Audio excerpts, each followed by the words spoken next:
Independent हो जाते हो अपनी डिसीजन मेकिंग में, जो काम आप करना चाहते हो वो काम आप कर सकते हो।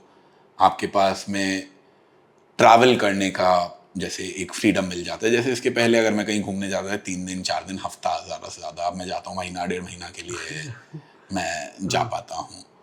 दूसरी बात जो कॉन्स्टेंटली एक वो आदत सी हो गई थी कि आप हमेशा किसी ना किसी को आंसरेबल हो, चाहे वो तुम्हारे कस्टमर्स हैं, चाहे वो तुम्हारे एम्प्लॉयज़ हैं, चाहे वो तुम्हारे बॉस हैं, चाहे वो लोग हैं जो तुमको रिपोर्ट करते हैं।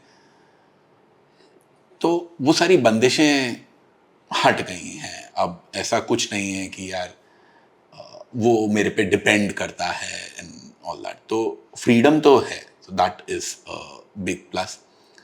बच्चे के साथ में आप थोड़ा सा ज़्यादा टाइम स्पेंड करने को आपको मिल जाता है, वरना जब मैं काम कर रहा था तब तो मतलब सुबह से शाम कब होती है पता ही नहीं लगता था। तो ये सारे फायदे हैं।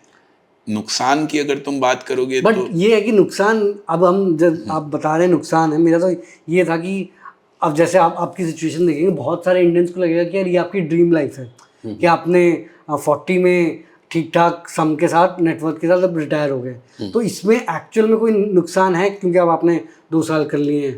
नहीं, तो नुकसान जो है वो भी वो इसलिए हैं क्योंकि ये जो रिटायर अर्ली वाली जो आप बात करते हो, ये एक मजबूरी सी थी मेरे लिए कि मैं क्या काम करूँगा और मैं क्यों काम करूँगा। देखो, तुम काम इसलिए करते हो क्योंकि तुम्हें उसके अंदर पैसा मिलता है जिसकी तुमको ज़रूरत है और उसके अंदर तुमको मज़ा आता है।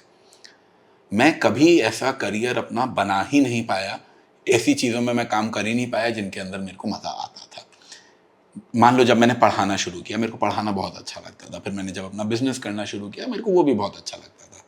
बट धीरे-धीरे करते फिर मैं उस सब से एकदम पक गया था बुरी तरह से। तो उसमें भी आपको टारगेट्स एंड वो सब चीज़ें आई गई थी? नॉट जस्ट टारगेट, काम रेपिटेटिव हो जाता है। आप टीचिंग का तो काम ही ऐसा है भाई, जो मैं इस साल पढ़ा रहा हूँ वही मैं अगले साल पढ़ा रहा हूँ, वही मैं अगले साल पढ़ा रहा हूँ। 2-4% इम्प्रूवमेंट होगा। जो बच्चे लोगों के डाउट्स हैं वो इस साल भी वही हैं, वो अगले साल भी वही हैं, वो अगले साल भी वही हैं। तो it is a repetitive job, no doubt. Plus once you look at it as a business owner, तो वो बिजनेस के अपने चैलेंजेस जो हैं कि अच्छा हाँ, इस क्वार्टर कितना रेवेन्यू हुआ, इस बार आपके सेल्स टारगेट्स मीट हुए या नहीं हुए, both as when I was running my own business or when I was working at an academy, all of these things are a part of the edtech business. तो परेशान सा हो गया था उस समय।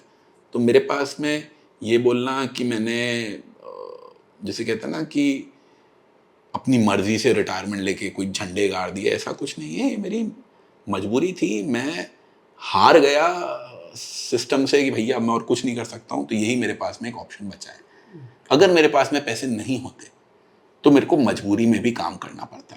बहुत सारे लोग ऐसी स्थिति में रहते हैं कि यार नौकरी छोड़ने की उनकी हालात ही नहीं होते, तो उन लोगों को काम करना पड़ता है। और बहुत सारे लोग ऐसे रहते हैं कि उनके पास में अंधा पैसा है बट उनको काम करने में मज़ा आता है और इसीलिए वो लोग काम कर रहे हैं। और मेरे हिसाब से वही लोग जिनको काम करने में मज़ा आता है, वही लोग करियर में और वही लोग वर्क लाइफ में अपने बहुत ज़्यादा सक्सेसफुल हो पाते हैं। अगर आपको